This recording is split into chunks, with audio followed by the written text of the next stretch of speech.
Anda kembali menyaksikan Aceh hari ini.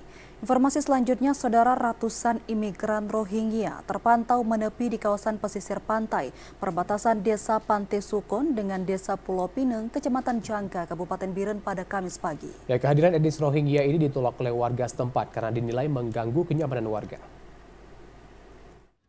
Kedatangan imigran Rohingya ini diketahui sudah kali ketiga di Aceh dalam satu pekan terakhir setelah Kabupaten Pidi. Mereka ditemukan terombang-ambing di kawasan pesisir pantai perbatasan Desa Pantai Sukon dengan Desa Pulau Pineng, Kecamatan Jangka, Kabupaten Biren pada Kamis pagi. Warga Rohingya ini diangkut menggunakan satu unit kapal motor yang diperkirakan mengangkut hingga 245 orang. Setelah mengetahui kedatangan imigran tersebut, pihak desa langsung berkoordinasi dengan muspika setempat. Hingga Kamis siang, ratusan imigran Rohingya masih berada di atas kapal. Namun 5 diantaranya mendarat dengan sendirinya dengan cara melompat dari kapal kayu yang mereka tumpangi dan dengan kondisi yang lemah.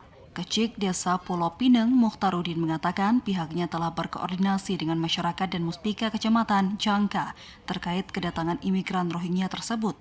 Namun masyarakat memutuskan untuk menolak mereka dengan alasan mengganggu kenyamanan.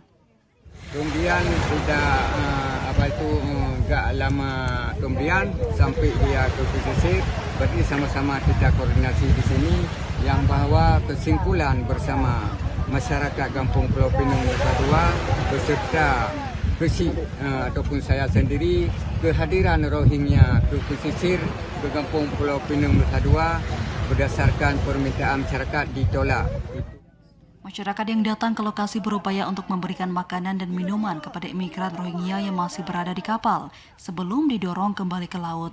Namun sayangnya makanan dan minuman itu dilempar kembali ke pesisir pantai oleh imigran Rohingya. Dari Aceh Utara, Fajar Sidik, TVRI Aceh melaporkan.